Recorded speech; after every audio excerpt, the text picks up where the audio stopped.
11th class के हमारे सभी विद्यार्थी, प्रज्ञा स्मार्ट क्लास पर आपका बहुत बहुत स्वागत है। हमारी परीक्षा पास आ गई है, तो हम आपको बता देना चाहते हैं कि प्रश्न बैंक माध्यमिक शिक्षा मंडल भोपाल द्वारा जो प्रश्न बैंक स्वीकृत किए गए हैं, उनको यहां पे 11वीं क्लास के विद्यार्थियों से हमने प्रॉमिस किया था कि हम 1-2 दिन बाद देने वाले हैं। तो इसको हम आज स्टार्ट कर रहे हैं, हमारा प्रश्न बैंक। तो सभी बच्चे इसमें कनेक्ट हो जाएं और तुरंत के तुरंत जुड़ जाइएगा, क्योंकि इसमें ब्लूप्रिंट के अनुसार समझाया गया है। हमारा पहला रसायन विज्ञान केमिस्ट्री का फर्स्ट चैप्टर, रसायन की कुछ मूलभूत अवधारणाएं। पहले इसका ब्लूप्रिंट देख लें आप। ब्लूप्रिंट कैसा है? 2 मार्क्स का क्वेश्चन आना है और 1 ऑब्जेक्टिव आना है। तो इस तरीके से इसको समझेंगे हम कि हमें 2-2 नंबर के क्वेश्चन किस तरीके से आ जाए समझ में। तो देखो बेटा यहां पे क्या करना है, 7 ग्राम नाइट्रोजन गैस का एनटीपी पर कितना आयतन होगा, यह हमें समझना है। 7 ग्राम गैस का एनटीपी पर आयतन कितना होगा, ये हमारा छोटा सा प्रश्न है। ये मोल का प्रश्न है। काय का प्रश्न है? मोल का। देखो नाइट्रोजन गैस होती है ना, इसका अणुभार होता है 28। तो इसका ए मतलब हुआ, इसका ए मीनिंग हुआ बेटा कि 28 ग्राम नाइट्रोजन का 1 मोल होगा। और 1 मोल गैस कितना आयतन घेरती है एनटीपी पर? एनटीपी का पूरा नाम है normal temperature and pressure, 22.4 litre. ये आयतन, इसको मोलर आयतन बोलते हैं। तो जब 28 ग्राम का इतना आयतन होगा तो भैया सोचो आप, 14 ग्राम का कितना होगा? 11.4 लीटर होगा। तो 7 ग्राम का कितना होगा? इसका भी आधा कर दीजिए आप, कितना हो जाएगा? 10 का आधा 5 होता है। 11 का कितना होगा? 5.5। ठीक है, और ये हो जाएगा 5.9 लीटर। ऐसे कर लेंगे आप सवाल, तो ये हमारा आंसर इसमें आ जाएगा। देखो 5.6 इसमें आंसर, ये आंसर इसका हो जाएगा। ऐसे सॉल्व कर लीजिएगा। सी लगा भी है, इसमें उत्तर भी दिया है, लेकिन एक्सप्लेन आपको जरूरी है मिलना। आया समझ में? एसटीपी पर 22.4 लीटर का CO2 का द्रव्यमान कितना होगा? एसटीपी 22 CO2 का जो अणुभार होता है, अणुभार कितना होता है? अणुभार का हम कैलकुलेशन करा देते हैं। 12 और यहां 16 गुणे 2 कितना आ जाएगा? 32 और 12 44 ग्राम। तो ये आपका आंसर 44 ग्राम हो जाएगा। ठीक समझ में आ रहा है बच्चों को? ऑब्जेक्टिव, निम्न में से किसमें अणुओं की संख्या सर्वाधिक होगी? तो यहां पे आपको क्वेश्चन करना है बेटा, अरे ध्यान से करना है। और प्रज्ञा स्मार्ट क्लास को आप डाउनलोड जरूर कर लें। हाँ ठीक है, इसके बाद देखो क्या अणुओं की संख्या किसमें ज्यादा है, हम अणुभार से हमें पता चलता है। इसका 180 ग्राम का 1 मोल होता है ग्लूकोज का। 180 इसका क्या है? अणुभार है। देख लीजिएगा, इसका 44 ग्राम का होगा 1 मोल। ध्यान दीजिएगा, इसका 18 ग्राम का होगा 1 मोल। इसका हाइड्रोजन का 2 ग्राम का 1 मोल होगा। ध्यान दीजिएगा। अब 1 मोल में हम जानते हैं कितने कण होते हैं बेटा? 6.022 इंटू 10⁻23 इतने कण होते हैं। तो यहां 180 ग्राम में होंगे। अब 180 यहां कितना मोल लिया है? इसका आधा करोगे 90 हो जाएगा, मतलब 1/4 1/4 मोल है यहां पे। तो इसका 4 का भाग चला जाएगा। यहां आधा मोल है, देखो ये यहां आधा मोल है, 18 का आधा 9 है। यहां 1 मोल है। तो सबसे ज्यादा संख्या किसमें होना चाहिए? इसमें आंसर दिया हुआ है, बोलो 45। सबसे कम देखो, अब यहां निम्न में से किसमें अणुओं की संख्या सर्वाधिक होगी? ध्यान दीजिएगा, 18 180 ग्राम ग्लूकोज है, तो मतलब 1/4। तो ये तो 1/4 सबसे कम पूछा है, 4 का भाग जाएगा। तो यहां पर जो आंसर दिया हुआ है प्रश्न बैंक में वो कैसा है? निम्न में सबसे अधिक अणु बताना है आपको, जबकि सबसे अधिक अणु बेटा देखो 1 मोल में होंगी। मतलब आपका आंसर यहां ए होना चाहिए। बिल्कुल करेक्ट, दावे के साथ प्रज्ञा स्मार्ट क्लास दावा करता है चीज, यहां पे आंसर में से आप कर लीजिएगा। चलिए, यदि सामान्य तापदाब पर 2 गैसों का समान आयतन 2 पात्रों में अलग अलग रखा जाए तो उनमें अणुओं की संख्या समान होगी। ये आंसर, ये तो सीधा सीधा है। 1.6 ग्राम मीथेन के पूर्ण दहन से CO2 की मात्रा कितनी बढ़ेगी? बोलो, यहां पे समीकरण बनेगा, मीथेन को जलाओगे आप बेटा, आराम से जलाना। मीथेन को जला दिया, ये जल गई मीथेन। ठीक, मीथेन जलाने से क्या हुआ? 1 यहां कितने ग्राम जलाई आपने? 16 ग्राम जलाई है। 1 मोल 16 ग्राम का होता है। तो यहां कितने ग्राम? इससे कितनी बन रही है? इससे बन रही है आपकी 44 ग्राम। 16 ग्राम से 44 ग्राम बन रही, तो 1.6 ग्राम से कितने बनेगी? 4.4 ग्राम बनेगी। That's it, C answer. देखो कितना जबकि जमी रहती है। अणुभार 16 है, 16 ग्राम से बन रही 44 ग्राम, तो 1.6 से बनेगी 4 दशमलव हटा दिया, यहां था यहां कर दिया, यहां था यहां कर दिया। ऐसा आसान रहता है काम। निम्नलिखित में से विलयन की सांद्रता की है जो तापमान से प्रभावित नहीं होती, वो है मोलरता। बेटा इसमें द्रव्यमान रहता है तो ताप से प्रभावित नहीं होता है, ठीक है। तो इसमें आंसर मोलरता दिया है, ताप से। ये गलत दिया हुआ है आंसर, 100% गलत ही है। इसको डी करिए आप, इसको डी कर लीजिए आप, बिल्कुल करेक्ट।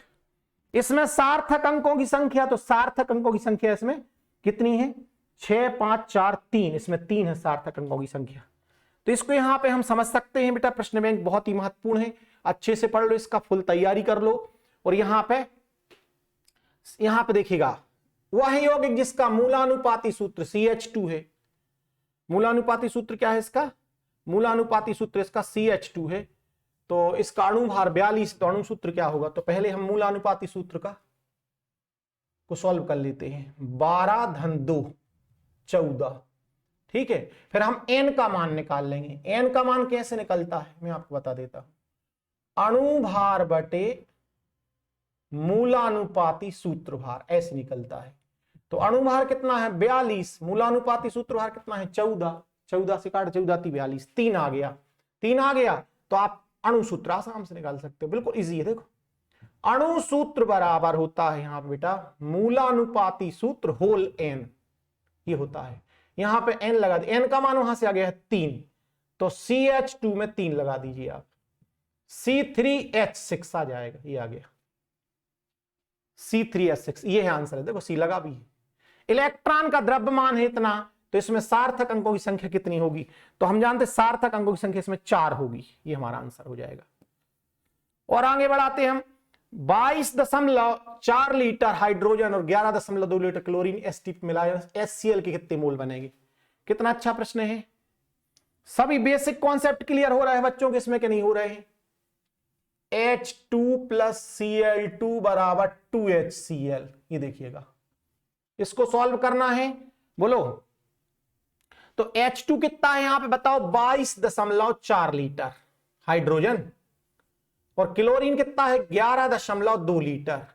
तो मिलाए जाने पे HCl के कितने मोल बनेंगे? देखो अब यहां 1 मोल से 2 मोल बन रहे हैं, मामला फंसा हुआ है। देखिएगा यहां पर 1 मोल लिया, यहां पे आधा मोल लिया है, यहां पर 1 मोल लिया, तो यहां पे क्या लिया है? आधा मोल लिया है। मामला बहुत क्लियर करो। 22.4 लीटर हाइड्रोजन मतलब 1 मोल हुआ, और आधा मोल क्लोरीन ले रहा है यार, ये लोग आधा मोल क्लोरीन ले रहा है, तो HCl के कितने मोल बनेंगे? सोचो। मान लो 1 मिनट के लिए ये 22.4 लिया और ये भी 22.4 लेते, तो हमारा तो सीधा सीधा बनता कितना? 2 मोल, मतलब 44.8 बनता। ये पक्का था 2 मोल बनते, 2 मोल बनते। अब ये क्या लिया है आपने? समझ में आ रहा बच्चों को? बिल्कुल अच्छे कठिन क्वेश्चन है और ये जरूर आपको पढ़ना चाहिए। 11.2 लिया, तो ये इसका भी 11.2 लीटर खर्च होगा, मतलब इसका आधा मोल, तो इसका 1 मोल बनेगा बेटा पक्का। HCl का 1 मोल बनेगा, और आंसर इसका पक्का क्या होगा, और दिया भी है। ऑक्सीजन के 16 ग्राम में अणुओं की संख्या उतनी होगी जितनी 16 ग्राम ऑक्सीजन, मतलब ऑक्सीजन का 16 एटॉमिक वेट होता है, जितना होगा 28 ग्राम गलत है, ठीक है। 12, 4, 16 ये भी गलत है, और 1 ग्राम हाइड्रोजन आंसर सही है, डी आंसर है, यहां भी सही लिखा हुआ है। तो हम इसको अलग से समझ सकते हैं, क्लियर कर सकते हैं। जोड़ी मिलाइए, चलो भैया जोड़ी मिला दो, रब ने मिला दी जोड़ी, तो हम भी मिला दें जोड़ी, ठीक है। तो यहां पे जोड़ी मिलाइएगा, ध्यान से मिलाइएगा, कोई गड़बड़ नहीं करना। एनटीपी पर 1 मोल गैस के अणुओं का आयतन 22.4 लीटर होता है। विलायक के 100 ग्राम में विलेय के मोलों की संख्या मोललता कहलाती है, इसको स्मॉल m से दर्शाते हैं। एक ही प्रकार के पदार्थ से बना क्या कहलाता है? तत्व कहलाता है। पदार्थ का सूक्ष्मतम कण जो स्वतंत्र अवस्था में रह सकता है अणु कहलाता है। आधुनिक रसायन के जनक हमारे लेबोजियर भाई साहब हैं, साइंटिस्ट। तो यहां पे बड़े आसानी से हम कर सकते हैं काम और इनको मिला सकते हैं। जोड़ियां मिलाओ, इसकी जोड़ी कौन मिलाएगा भैया? ठीक है, आपकी जोड़ी तो मिल गई, इसकी जोड़ी कौन मिलाएगा? मोलरता, मोलरता का मात्रक क्या है? मोल प्रति लीटर। मोल अंश क्या है यार? कहां गया? मोल अंश का तो कोई इकाई नहीं होती यार। मोल से क्या मिलाएंगे यार? मोललता मोल प्रति किलोग्राम होगा जी, मिल गया। दाब का मात्रक कहीं कहीं दिख रहा था पास्कल। घनत्व का मात्रक ग्राम प्रति, नहीं ग्राम प्रति लीटर नहीं है। द्रव्यमान का मात्रक क्या होगा? बोलो, किलोग्राम। देखो ये सब मिल गया ना। अरे एक एक्स्ट्रा जोड़ी क्यों दे दी यार? कंफ्यूज करते हैं बच्चों को। हैं कैंडेला, ज्योति तीव्रता कैंडेला है। मोल रह गया, मोल का मोल से मिला दो। मोल का मोल से मिला दो। 2 नंबर के प्रश्नों के लिए बच्चों सीमांत अभिकर्मक क्या कहते हैं? लिमिटेड रिएजेंट, ऐसा रिएजेंट जो एक अभिकारक के साथ दूसरे की, अभी 11.2 लीटर ऑक्सीजन आ रही थी, जिसकी मात्रा लिमिटेड होती है, उसको हम सीमांत। हवा का हमेशा समांगी मिश्रण क्यों नहीं मानते? हवा के कण बहुत छोटे छोटे रहते हैं, इसलिए उसको समांगी मिश्रण नहीं बनता। यौगिक के मूलानुपाती सूत्र को, ऐसा रासायनिक सूत्र जो किसी यौगिक के मूल अनुपात या सरल अनुपात को व्यक्त करता है, उसे हम मूलानुपाती सूत्र कहते हैं। बेंजीन का बनाना है तो इसका 6 से 6 काट दो, 6 कम 6, 6 कम 6, ये बन गया मूलानुपाती सूत्र। विलयन की मोलरता पर ताप का क्या प्रभाव पड़ता है? विलयन की मोलरता पर ताप का प्रभाव पड़ता है, घटती है। ताप बढ़ाने पर आयतन बढ़ता है, इसलिए मोलरता घटती है। परमाणु द्रव्यमान की इकाई क्या है? परमाणु द्रव्यमान की इकाई है AMU। इसका नाम है एटॉमिक मास यूनिट। अब इसको U कर दिया गया है। U का पूरा नाम है यूनिफाइड मास। इसका नाम क्या है? यूनिफाइड मास, एकीकृत द्रव्यमान। हिंदी सीख लो आप, हिंदी में भी कर सकते हैं, एकीकृत द्रव्यमान।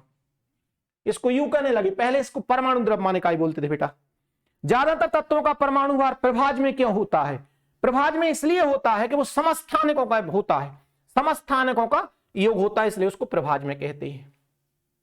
तत्व का 1 ग्राम परमाणु क्या है? तत्व का 1 ग्राम परमाणु मोल है। तत्व का 1 ग्राम परमाणु क्या कहलाता? मोल कहलाता है, इसको हम मोल कह सकते हैं। और 1 मोल में कितने ग्राम कण होते हैं आप सब जानते हैं? 6.022 × 10⁻23 कण होते हैं, इतने मोल कण होते हैं। तो इसको बड़े आसानी से हम सीख सकते हैं और बड़े आसानी से हम समझ सकते हैं। किस प्रकार सिद्ध करोगे कि हवा मिश्रण है, यौगिक नहीं? यार हवा में कितने कण, 3-3 4-4 गैस हैं, तो कहां से यौगिक हो जाएगा? वो तो मिश्रण है। क्या है? मिश्रण, O2। क्या हो जाएगा बोलो? हाँ ध्यान दीजिएगा, यहां पे देखिएगा, यहां पे मूलानुपाती सूत्र अणु सूत्र में क्या संबंध है? अणु सूत्र बराबर होता है मूलानुपाती सूत्र होल n। n कहां से निकालते हैं? n का मान अणु भार बटे मूलानुपाती सूत्र भार। मोल संकल्पना क्या है? मोल संकल्पना ऐसे, मोल कॉन्सेप्ट क्या है? इतने कण होते उसको हम मोल कहते हैं। ठीक है, तो हवा में जो है ऑक्सीजन है, नाइट्रोजन है, कार्बन डाइऑक्साइड है, जल वाष्प, तो मिश्रण कहलाएगा ये। एक हम छोटा है सवाल कर रहे हैं, सवाल दिया है, इसको सॉल्व कर दीजिएगा फटाफट। क्या निकालना है? सोडियम कार्बोनेट के 106 ग्राम दिए हैं, 500 ml आयतन है, मोलरता दी है 1/10। यहां पर रख दो, मोलरता बराबर ऐसे आ जाएगा, विलेय का भार अपन W मान लेंगे, 1000 का बच्चों गुणा कर देंगे। ठीक है, आयतन कितना है? 500, और यहां अणु भार कितना है? 106, ऐसे आ जाएगा 106। इसको जोड़ दो आप, इसको सॉल्व कर दीजिएगा, बन जाएगा। इसको 2 बार कट जाएगा, ये W वहीं रहने दो। ठीक है, और इस 106 को ऊपर ले जाओ बटे 10, 2 यहां आ जाएगा, 20 हो जाएगा, ये आ जाएगा W 20/106। इसको सॉल्व कर लीजिए, इसका हो जाएगा 53/10, 5.3 ग्राम, ये आ गया 5.3 ग्राम मात्रा आ गई, 5.3 ग्राम। तो इस प्रकार से हम बड़े आसानी से कर सकते हैं। स्टॉक विलयन क्या है? इस विलयन की अधिकता मात्रा होती। मीथेन के दहन में मीथेन को सीमांत अभिकर्मक क्यों मानते? क्योंकि मेन जो क्रियाकारक का मेन एजेंट है उसको सीमांत अभिकर्मक मानते हैं, और वही सीमांत अभिकर्मक है। यहां पे देखिएगा 50 ml और 50 ml में क्या फर्क होता है? 50 ml और में क्या फर्क होता है? देखो बच्चों, 50 ml ये रहता है, देखो 50 ml में दशमलव के बाद मात्रा का पता नहीं रहता। 50 ml में 0 लगा है, मतलब बात क्लियर हो गई कि अब आगे 1 2 3 नहीं हो सकता। लेकिन इस 50 में अपन ने मान लिया कि एवरेज होगा। तो सार्थक अंक के महत्वपूर्ण क्वेश्चन आप पढ़ रहे थे। पहले हमारा यूनिट फर्स्ट यूनिट यहां पे फिनिश होता है, इसको अच्छे से तैयार कर लो। बोर्ड का प्रश्न बैंक है, इसमें कुछ भी छोड़ना नहीं। और अपने दोस्तों के साथ शेयर जरूर कर दें इसको। आप अपने दोस्तों के साथ अभी के अभी अपने व्हाट्सएप पे और अपने सोशल मीडिया के जितने प्लेटफॉर्म वहां पर शेयर कर दीजिएगा, क्योंकि प्रज्ञा स्मार्ट क्लास ऐसी वीडियो आपको देता रहता है, लगातार देता रहता है और आपकी पूरी तैयारी करता रहता है। तो इसमें आपको तुरंत हो जाना है और अपने साथियों के साथ भी इसको शेयर कर दीजिए। Thank you.